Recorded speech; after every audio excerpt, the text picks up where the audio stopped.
Thank you very much. Thank you.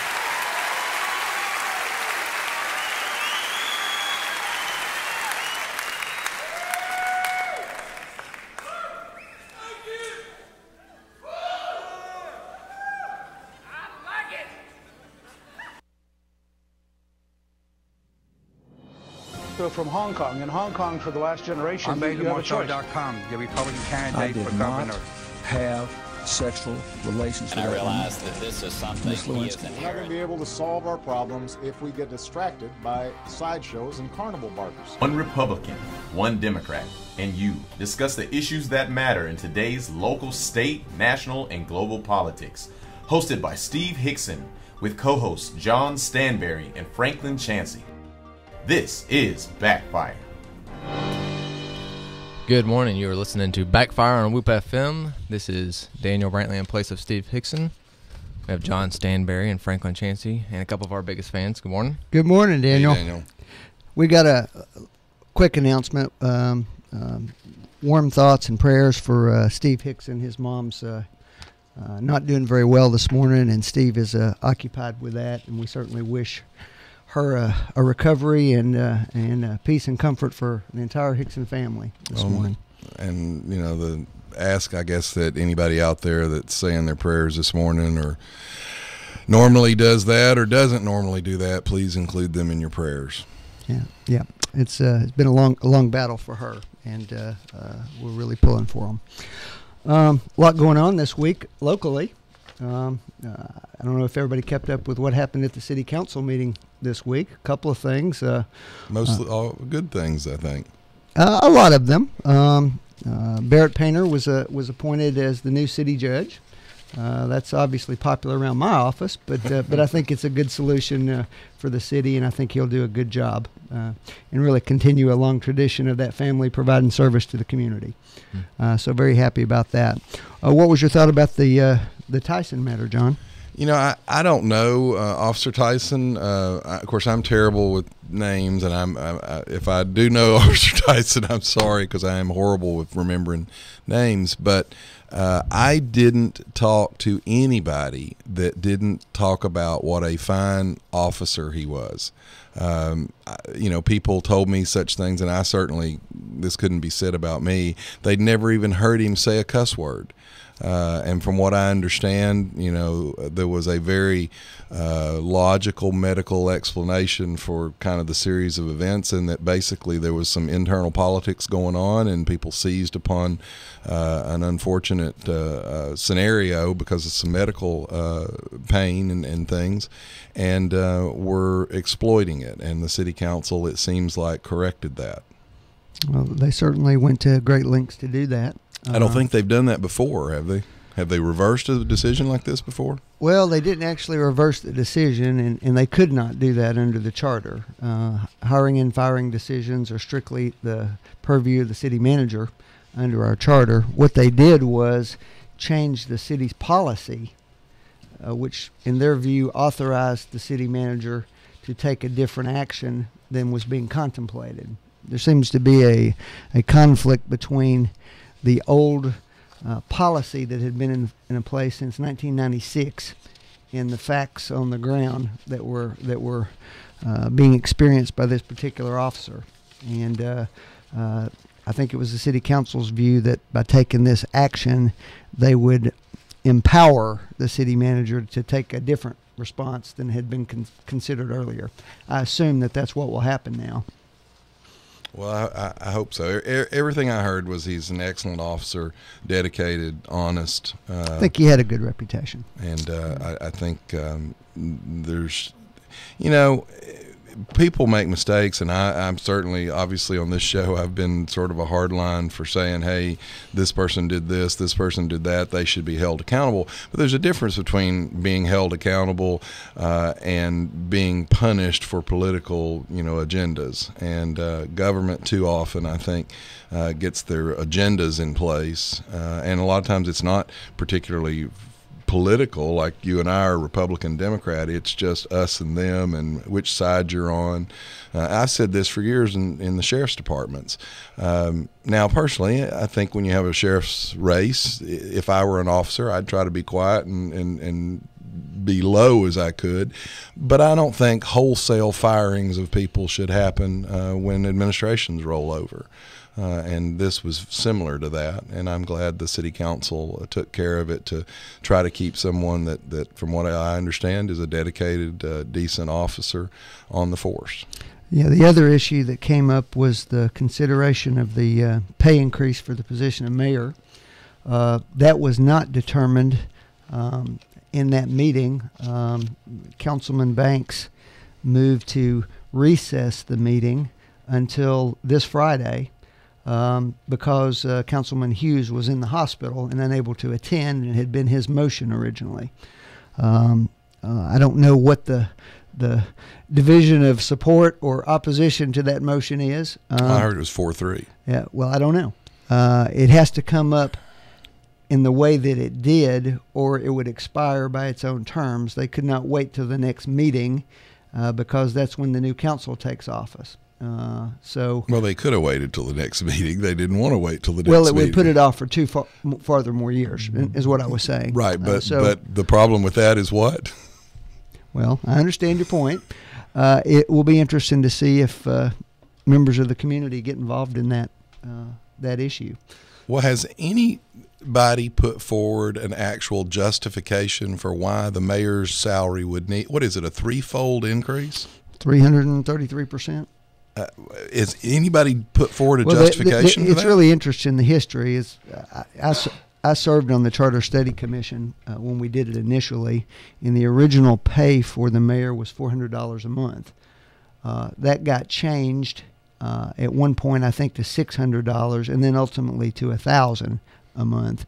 And so this is proposed to take it up to from $12,000 a year to $40,000. But my point is why? Did anybody say why?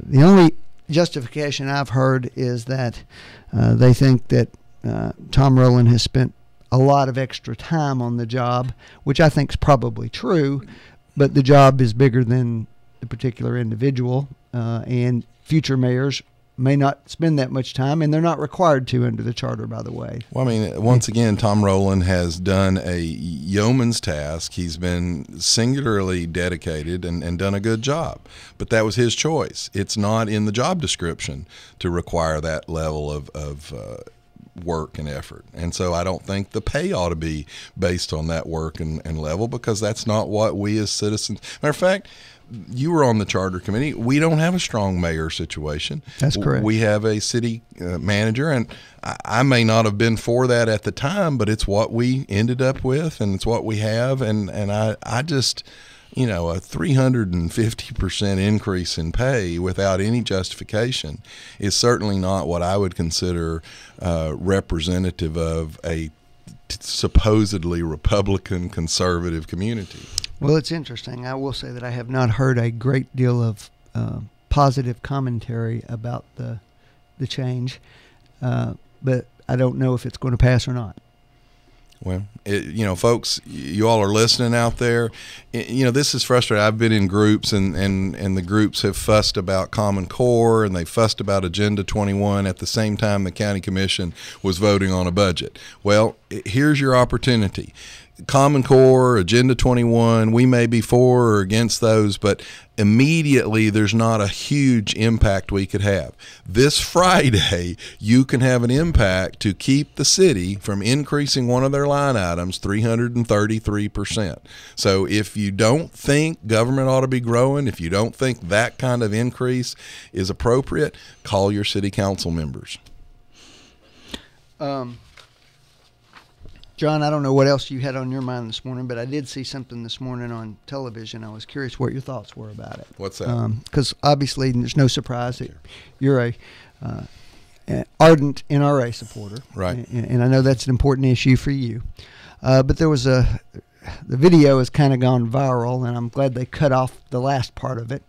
But this 9-year-old at the shooting range, in I think it was Arizona yesterday, from what I saw, there was a professional instructor who was attempting to teach a 9-year-old how to operate an Uzi. And that went awry because the 9-year-old was unable to control the firearm. Right. And ended up killing the instructor. this is one of the kinds of issues where I'd say moderate Democrats scratch their heads if there's an absolutist position about. This seems like something to us that seems like common sense, that maybe 9-year-olds aren't yet ready to deal with automatic weapons. What do you think about that? Well, Franklin, did your dad ever set you in his lap and let you drive the car? Not without his hands on the wheel. I understand that, but my point is, this is for me. This is what, and I don't want to say liberals. This is what anybody does when they have a position. They look for an extreme example to justify their position in the rule, and this is the exception, not the rule. Now, do I think it was appropriate for that instructor to put that kind of gun in a 9-year-old's? Probably not. Now, I will tell you, at 6, I was in behind the barn with my .22 shooting rabbits.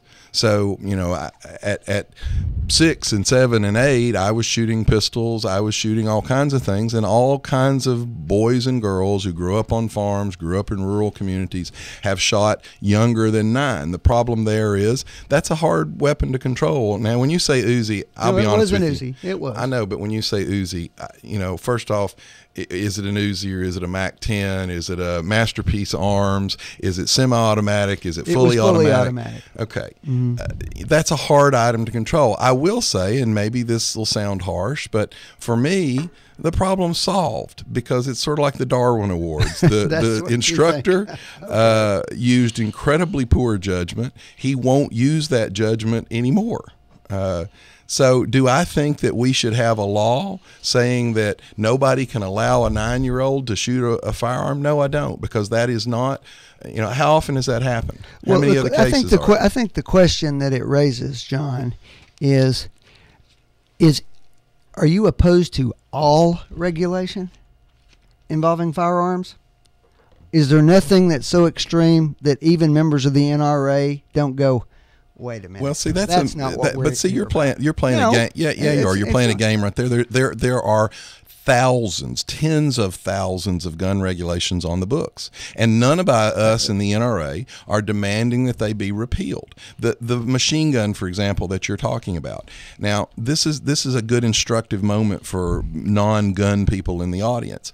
Machine guns, one of the things that the gun control people play is they use the idea that people don't really understand a lot of these issues. So when you hear assault rifle, a huge percentage of the people think that means machine gun. If it was in fact a fully automatic machine gun, it has been illegal for normal people to go out and buy and own those since 1937. Now, whoever had that gun had to have registered it with the FBI and the Treasury Department. They had to apply. It takes about 6 months. You have to tell them why you want to own it. There's about 350,000 legally owned machine guns in the United States. None of them, up to this point, have ever been, well, actually even this point, have been involved in a crime. Not a single one of the legally owned machine guns. Do you think that that's a particular example where some regulation has been appropriate? I do. I've always said that. I haven't heard you say that. Yes, you've heard me say that machine guns have been illegal since 1937. No, that's not the said. I'm asking you if you think that's an appropriate regulation. Obviously, I think. Have you ever heard me say they should be made legal? What I see frequently is every discussion that comes out about some new regulation because of the new regulation has no basis in fact. The machine gun, yes, I don't have a problem with the Treasury Department having a list and you having to apply silencers. I'm not entirely sure the silencer is part of that law as well. For example, predator hunting. A silencer is incredibly useful in predator hunting because when you're trying to kill 3 or 4 or 5 coyotes out there, at the first shot, they scatter. A silencer allows you to shoot the first one and then shoot the second one and then shoot the third one. So what about a regulation that says something along the lines of a commercial enterprise, like this commercial shooting range, has an age limit on which certain types of firearms can be utilized with children? Is that unreasonable? Not the parents doing it at home. A commercial enterprise. Well, I don't know. Here's the problem with that, Franklin. I'm not sure whether I'd be for that or against that, but here's my biggest problem with that. There's a mom and a dad involved in this. There's an instructor involved in this. There's a business involved in this. And there's a business that will be sued or could be sued involved in this. So I'm sort of a market-based person. This will solve itself. For example, if someone else had been injured in that, a couple of things will happen. People will not go to that range anymore. They will drop their memberships. That range will suffer a loss of business. Then the injured party would have sued this instructor had he not been the injured party. His wife, if he's an employee, she may sue the owners of this. There are plenty of ways that the marketplace will take care of this. So I am not in favor of big government stepping in at every exception. And you would have to admit, is this not an extreme exception to the rule? Or do you believe this is a commonplace occurrence? I don't know the answer to that. How many times have you heard of this? I don't know if it's a commonplace occurrence for small children to get that kind of instruction. I don't know the answer. I can tell you in the Stanberry family it was. We did it all the time. We hunted, we shot, we target practice, we had all kinds of guns. I'm talking about this type of firearm, not... Well, I can assure you, hunting. At 9 years old, had I had access to a machine gun, I would have been chomping at the bit. I'm sure you would have. I'm sure you would have. That doesn't mean it's a good idea, though. Just like my dad set me in his lap and let me drive a car. That's not legal either. Should we make a specific law saying it's illegal to set a child in your lap and let them drive a car? Oh, it probably is illegal already. Well, since there's a requirement that children be seat belted, I would say it is illegal. Well, at the time it wasn't, and there weren't seatbelt laws. My point just is, how much authority of your life are you willing to turn over to the government? For example, that doesn't seem like much authority. Well, frankly, let me ask you a question then. We'll take this in a different direction. You think that it would be appropriate for the government to tell me that I can't exercise my judgment, whether it's good or bad, as to whether I let a child shoot a machine gun or not? Well, what about your judgment to allow your child to check a book out from the library about, I don't know, how to build a bomb? Should we regulate that? Should we censor that? Not unless the library does that. Why not? It's not safe for the rest of us. Why is it not safe? Why? On average, Franklin, I tell you, my son. That book by itself can't do anything. That gun by itself can't do anything either. That's not true. You couldn't kill somebody else with a book. You can kill them with what you learn to build with the book. And by the way, Franklin, my son at 9 years old. You can do that at the local firearms. At 9 years old, my son at 9 years old was approaching 6 feet tall and weighed about 160 or 70 pounds. He could have shot that gun without a problem. I can assure you he could have shot that gun. Now, I don't know how big it a good this idea, kid, though, does it? I don't know.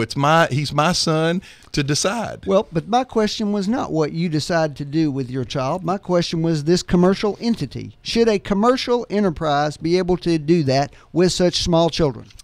Franklin, are there legal liabilities for commercial enterprises? Sometimes. Does this can this Just commercial answer that question, John? The point I'm making here is that my impression, and I think most moderates' impression, is that the NRA is totally opposed to all new regulation. We're not opposed. Let me explain how this works, hold Franklin. On, and that they're unwilling to look at the reality of what happens. That doesn't mean every regulation's appropriate. It doesn't mean that your firearms have to be taken away. It means that there ought to be a modicum of common sense utilized sometimes in the actions that government takes. Well, first off, Franklin, the NRA is really the basis for all of your modern common sense regulations that we have. We were the NRA is the one who supported making the machine guns illegal and pushed that legislation through. We pushed. Do you think they would support that now if that were coming up? One of the problems is I don't. Here's why. Here's what I'm getting at with this. The people like Michael Bloomberg, the people like Dianne Feinstein, the people who support gun control legislation, they're not willing to be reasonable. Everything you give them, and you're right, it creates an environment where no one wants to support anything which might be reasonable. Do I trust you personally to maybe actually be interested in safeguarding society and doing one thing and stopping at it? I do. Do I trust Michael Bloomberg or Dianne Feinstein or Chuck Schumer? Absolutely not. So the problem with them is the NRA has seen time and time again where everything that's done is always an incremental step to the next thing that's done. When you get except that aren't gun laws more lax now than they were 25 years ago? Absolutely not. Where Frankly, there are tens of thousands of gun laws on the books now.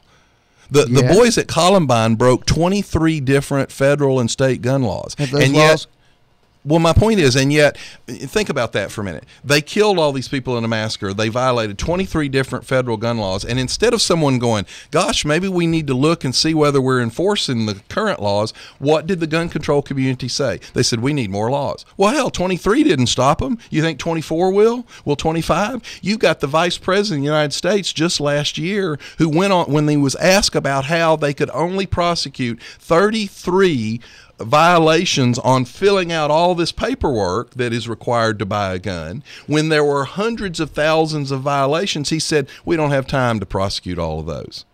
Now, why would you ask me as a gun supporter to trust someone like Joe Biden to be honest about, I only want to, put this new Joe law Biden's in? a former prosecutor, so he probably has some insight about that. 33 out of hundreds of thousands?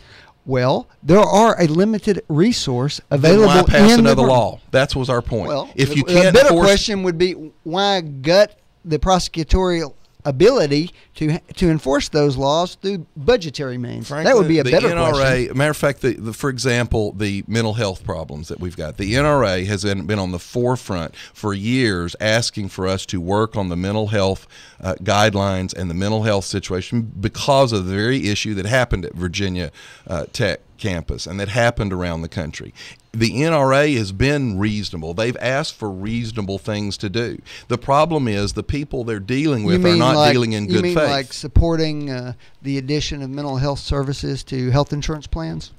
NRA supports that? We support Franklin. That's what I'm saying. See, at some point the rubber has to hit the road.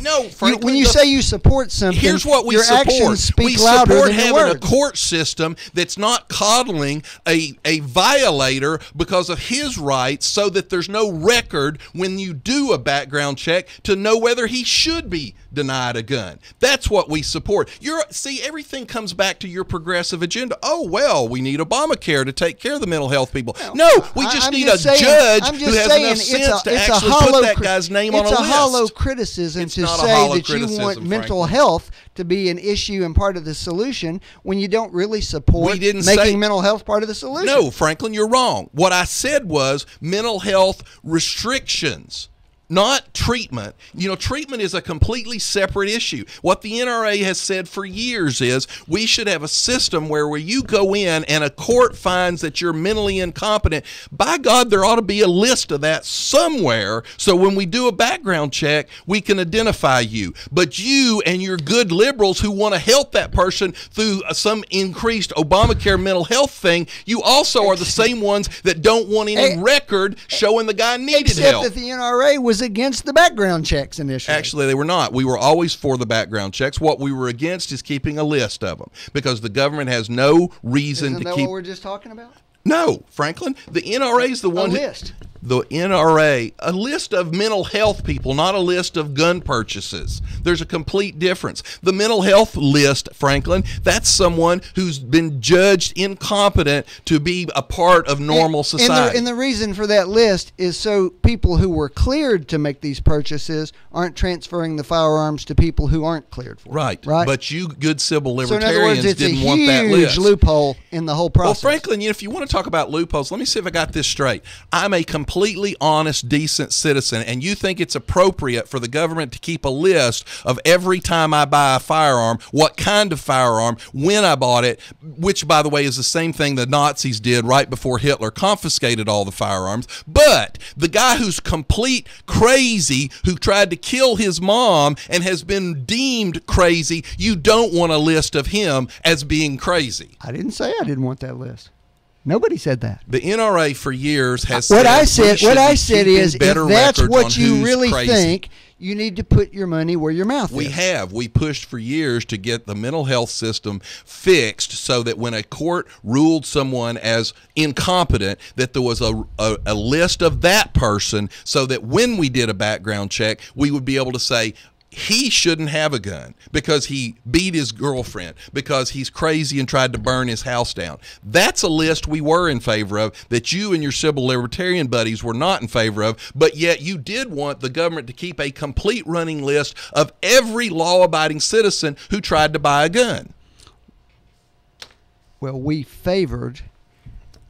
What's the point of a list? If I pass explain that John, to me. That you was like our to original talk argument. about the importance of being able to trace where firearms go sometimes when they're used in the commission of crimes. The purpose of that list is to further that particular goal. You mean like Fast and Furious That's tracing? the best example that's the one No, you that's always the use. government's example. That's and the one you use, though. Frankly, and I that's use a that perfect because example. The government's the You one like that sold that. them. No, wait a minute. The government wants to keep a list of me and my firearms, but they don't want to keep a list of they and their firearms. No, I want to keep a list of everybody's.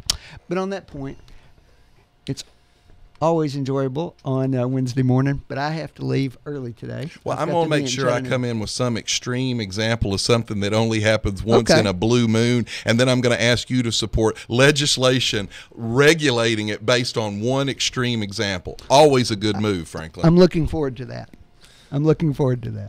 I'll make sure it involves maybe the gay and lesbian community, okay?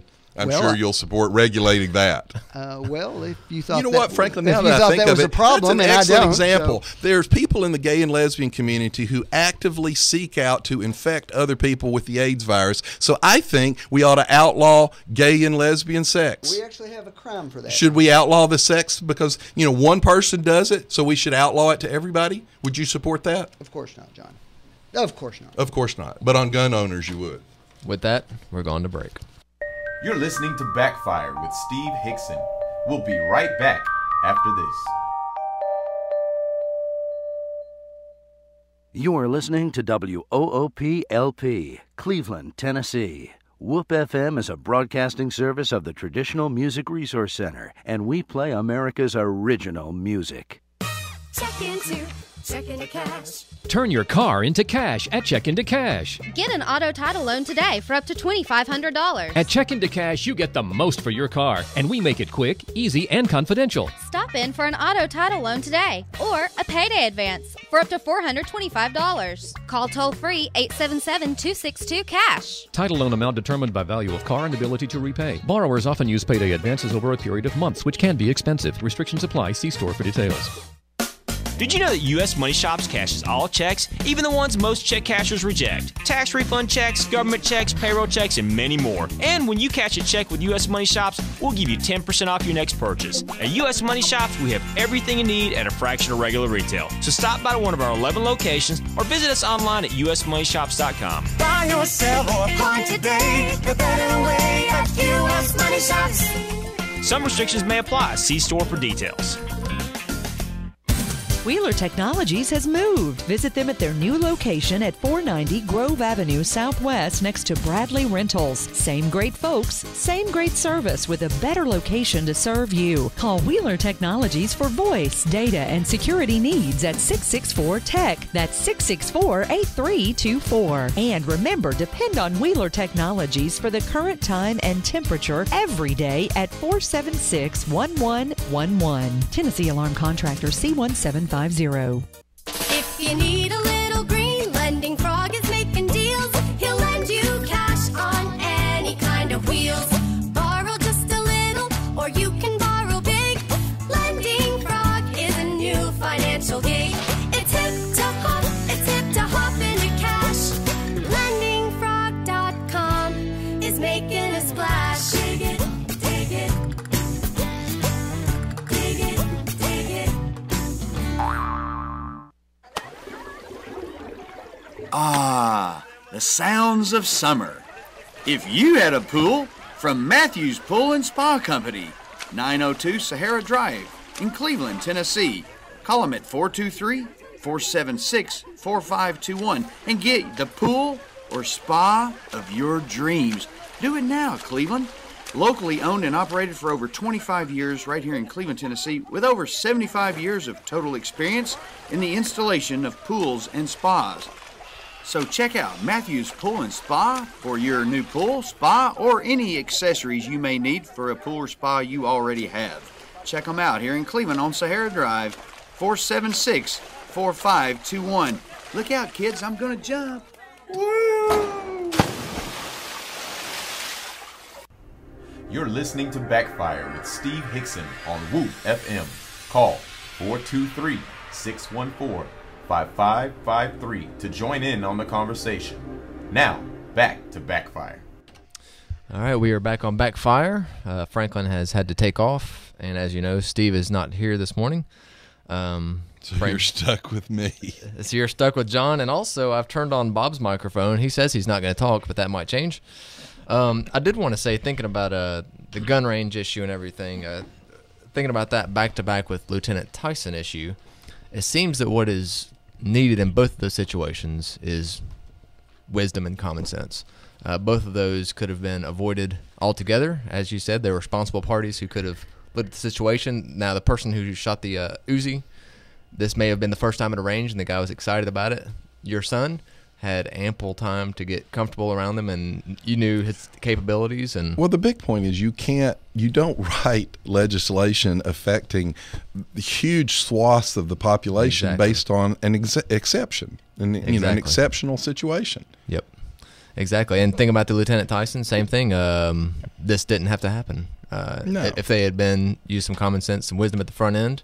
The upside is that this will change legislation, change the city charter to make life better for the next Steve Tyson. Well, the interesting thing, one of the things Franklin doesn't want to talk about with the gun thing is one of the costs of freedom is that you are free to make mistakes, and people make mistakes. They do. And quite frankly, I know that did sound a little cold, kind of like the Darwin effect, but that instructor will not make that mistake again. And I can assure you, all across the country, instructors everywhere on firing ranges will be looking at that video, and they will say, look what this guy did, and they'll break it down and say he made this mistake, this mistake, this mistake. So people will be better because of it. Now, it's a tragedy, but you don't regulate based on exceptional situations. You regulate based on the rule, not the exception. Definitely. Agreed, 100%. I remember a quote that Dan Gilly always made was that crime was the price of freedom, and that's a good point. That's true. Yeah.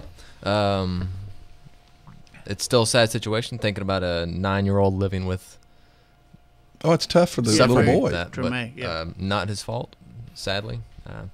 Let's think about Ferguson here for a minute, and we've got a little bit here that Steve wanted me to play for you. This is someone going up and speaking to the Reverend Jesse Jackson in Ferguson.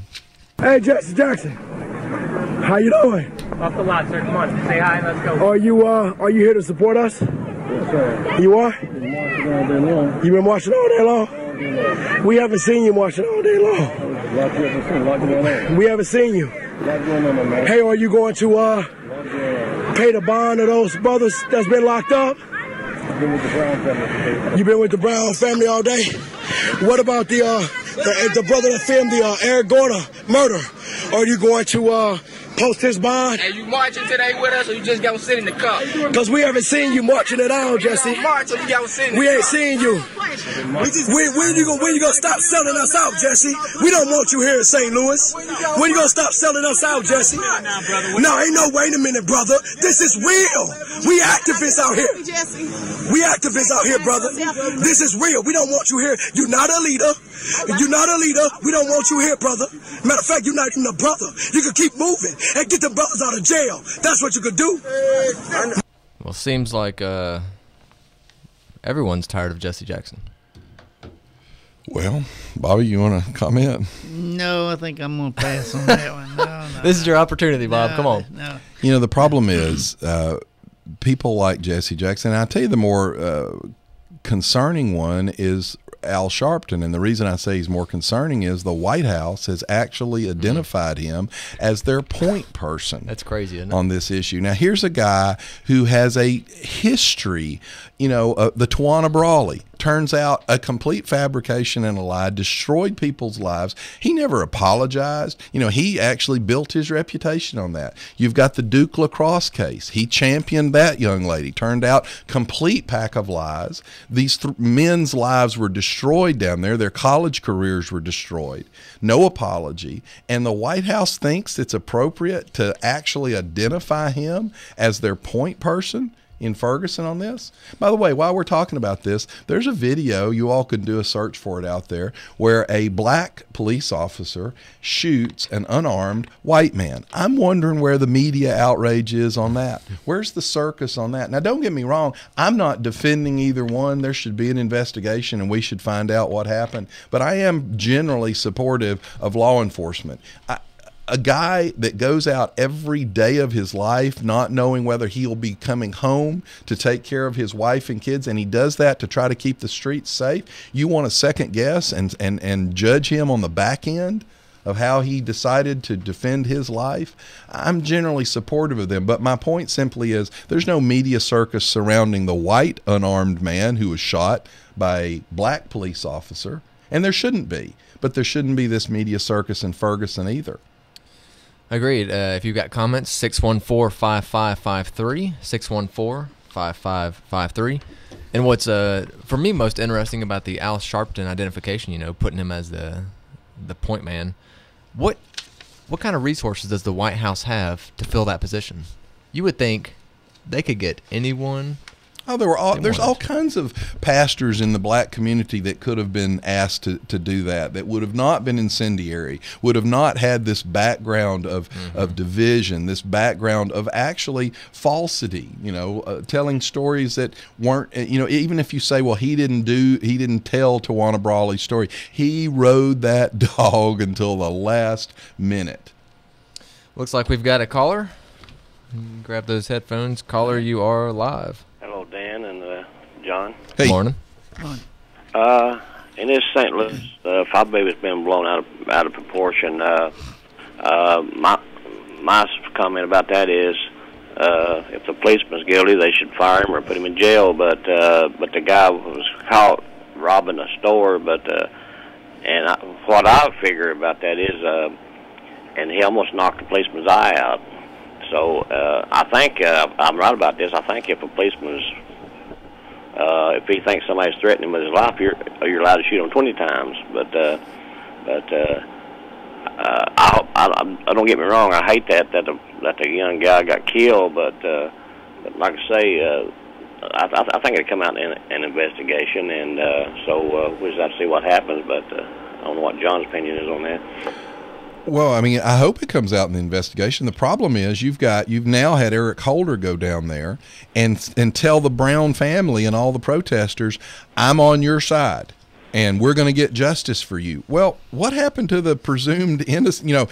We say, oh, if I come out and I show that the Brown boy robbed the store and I say, oh, he had a history of this, they'll go, oh, well, you're not being fair. You're prejudging him. The Attorney General of the United States just prejudged the police officer right off the bat. Yeah.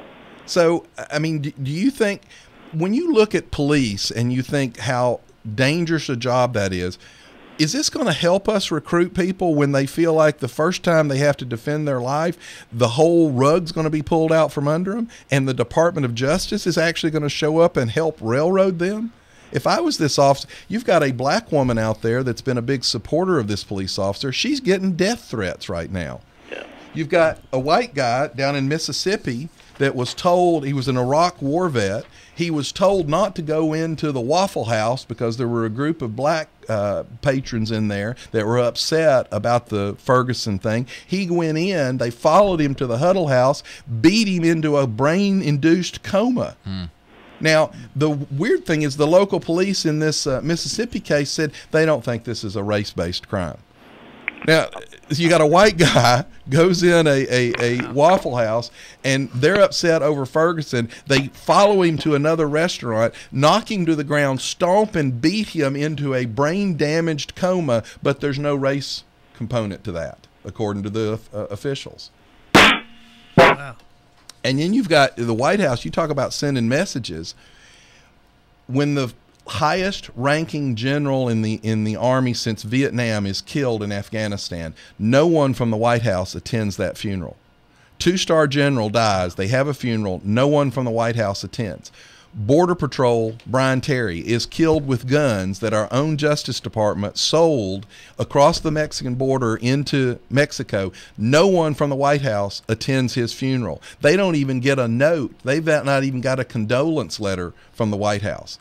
10 minutes after giving a speech about the beheading of the journalist Foley by terrorists and ISIS terrorists, the president is back on the golf course 10 minutes later, and no one attends Brian Terry's funeral mass. But 3 people from the White House attend the funeral service for the brown boy in Ferguson. What does that tell the community? A 2-star general killed doing his job, not important. A Border Patrol agent killed because of our own government's incompetence on the job, not important. A journalist beheaded in the war on terrorism, not important. But a guy who potentially was a criminal, who potentially attacked a police officer, is killed in the line of, the officer's duty, and that gets 3 people from the White House attending the funeral. Very confusing. Real quick, we've got a caller. Go ahead, caller, live. This is Franklin Chansey. Hey, Franklin Chansey. I just wanted to comment on what John just said. He's referring to what's quickly been revealed as an internet hoax that was intended to inflame the right wing and to demonstrate how the right-wing media operates. There have been 3 American generals killed in hostile activities in the last 45 years. The first 2, one was a general in Vietnam. President Nixon did not attend his funeral. The second one was a general that was killed in the 9/11 attacks on the Pentagon. President Bush did not attend his funeral. What happened in this particular case is that the Secretary of Defense, Chuck Hagel, the highest-ranking member of his department, did attend the funeral. This person put out this tweet claiming that this didn't happen. In fact, that was all false. Franklin, I don't. Let me give you an example of how I work, though, Franklin. President Nixon should have attended, President Bush should have attended, and President Obama should have attended, and it has nothing to do with the fact that when you look at all of these, the Foley thing, he couldn't send anybody to Foley's funeral? And what? But he could play golf 10 minutes later?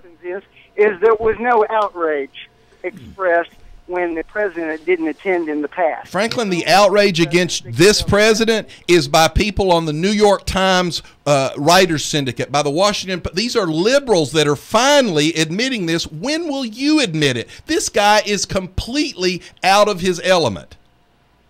He handled it exactly. He handled it exactly the right way. And by the way, so Brian Terry didn't even deserve a condolence letter from the government?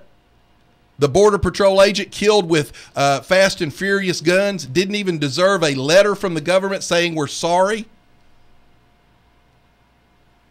That's what you're basing your criticism of the. I'm saying that it's look, Franklin, I am actually parroting liberal columnists who say this president is sending a horrible message to our country with the priorities that he chooses. 10 minutes after his press conference on Foley, he was back on the golf course. That's the Washington Post says that. And by the way, that's exactly the thing that infuriates the terrorists, by the way, who want that reaction. Oh, great. You and Brian, it's Joe Scarborough. Oh, he's a cold SOB because he went and golfed right after the Foley execution. Yeah, that really scares the terrorists. No, it doesn't scare them. It lets them know that they can't affect us. They can't affect his golf game is all it lets them know. You know what? You want to know what would let them know they can't affect us, Franklin? It would be that AC-130 gunship that puts out a bullet every square foot flying over their camp, mowing every single one of them down. That would tell them we're not scared of them. What they count on is knee-jerk reactionary responses from people like the Republicans. Franklin, if they got a knee-jerk reaction that included blowing them to kingdom come, they might not mess with us again. Unfortunately, sometimes knee-jerk reaction is right. That's exactly what's been happening. Look, Franklin, your guy has destroyed the world. The world is collapsing at his feet. And your own liberal columnists, the New York Times, the Washington Post, the Los Angeles Times, they've all said this guy is either tone deaf or he is completely out of his element. Your favorite columnist, Charles Krauthammer, wrote this week that the president's policy is the correct one. That's Franklin. All you care about is hating Obama. I don't hate Obama at all. He's scared me to death because he's destroying the world. It's the thing that gets you out of bed in the morning is hating the president. Franklin, this president is a complete failure, and the fact that you will not, you bring me 3 examples: Nixon, Ford, Nixon and Bush, and I said, you know what? They should have attended those funerals. I will criticize them. You won't criticize. This guy could be caught axe murdering an old lady on the White House lawn, and you would say, well, she had cancer, so he actually was helping her. Guys, I'm coming over White Oak Mountain, and I will probably lose signal in a moment. All right. Well, thank you, Franklin. You have proven to us that distance does indeed make the heart grow fonder. There you go. Right. Yeah, the more farther you are away, the more affection I feel towards you. See you, Franklin. Well, that was exciting to have Franklin on the phone. It's much easier to manage the volume control when he's on the phone because he kind of cuts out when you're talking. We got the phone lines open, 614-5553. Well, what is Oh, by the way, folks, just so you know, the Lois Lerner IRS stuff, all of the emails that were destroyed and lost, well, now they've admitted that, yes, actually they are backed up on some government server somewhere, but it's too hard for them to get them, so they're not going to get them. Well, so we've been told it was destroyed and irretrievable. Then we were told, well, it was actually only scratched and was retrievable, but then it was destroyed on purpose. Now we're being told that, oh, by the way, they actually are backed up somewhere, but we just can't get a hold of them. So to retrieve them, they would move at a speed slower than the speed of government. Well, I thought the whole point of a computer was something about electronic and the speed of light, and you just kind of did a search, and it, within nanoseconds, produced a result. Maybe we could send some of the Whoop IT guys out there and have them figure it out. Well, Congress asked them to hire outside IT experts, and they refused. Well, thinking about the Ferguson issue, there's been a lot of talk about race issues and where we are there. And maybe we are not qualified to talk about this since we are all Anglo in here. But, John, what are your thoughts on that? Is it overblown? Is it underblown? What needs to happen in this country? Well, look, one of the hard things is you've got people in the black community. Jason Riley, Wall Street Journal editorial board member, has a new book out on race and what's going on. And there's some interesting things to talk about. Like in Ferguson, you'll hear him say, well, it's the poverty level and it's the racism that leads to this. Well, in 1960, the crime rate among the black community was significantly lower. Are you telling me there was less racism in 1960 than there is today? The illegitimacy rate in the black community was much lower in 1960. The problem with all of this is it's been the advent of the Great Society. It's the government programs that have destroyed the black community. Black teenage unemployment always tracked below white teenage unemployment up until the 1960s when we started the welfare programs. That's when you saw the explosion in black unemployment rates. The black community was better. I think it's Frederick Douglass was asked after the Civil War, what should we do to help the black community? He said, leave us alone. Don't help us at all. Let us take care of ourselves. The problem is government programs destroy personal initiative. And when you remove personal initiative, then you get into the excuse mode. And so you get people like Dr. Ben Carson. He came from, his mother couldn't read except on a 3rd grade level. He's the chief pediatric neurosurgeon at Johns Hopkins University. It's not about what you have, it's about what you want, what you try to do. And there's a lot of voices in not just the black community, but across the spectrum that said we need to be expecting and asking more out of our kids rather than making excuses for them. And one of the things when you talk about this, they'll go, oh, well, you're white and you can't talk about it. Look, the white community, the white culture is following down the same path. Our kids today, this idea of participation trophies, you get a participation trophy for everything. You don't get a participation trophy in life. Yep. And when you compete with the Chinese and the Indians and the Japanese and the Brazilians, they're going to eat your lunch if you expect a participation trophy. Yeah, you think about what Morgan Freeman said talking about Black History Month. He said that there should not be one. There shouldn't be one. There shouldn't be a Black History Month, a White History Month, a Hispanic History Month. There ought to be American history, and we ought to teach it all. Yep. You know, I've said this before. There's a painting of the charge up Bunker Hill, and our textbooks identify a black man in the painting as the slave of, or manservant of the commander of the army in that painting. On the back of the painting, there's an inscription from the painter who was at the battle, personally viewed it, and he identifies the man as a free American. The black man was a free American fighting in the battle, and he was actually the history of the battle. So not only are we teaching something that's wrong, but we're teaching something detrimental to the black community. Why would you not want the black community to know that was an American founder, a free black man who helped found this country, who saved the country, saved the war in our effort to remove ourselves from the British Empire? Why would you not teach that? Well, because it doesn't fit the liberal, progressive ideology that they want to push down our throats. Yeah, and we've got a caller. We'll be with you in just a second, caller. Have you also heard about the revisionist history going on in the history books in the schools?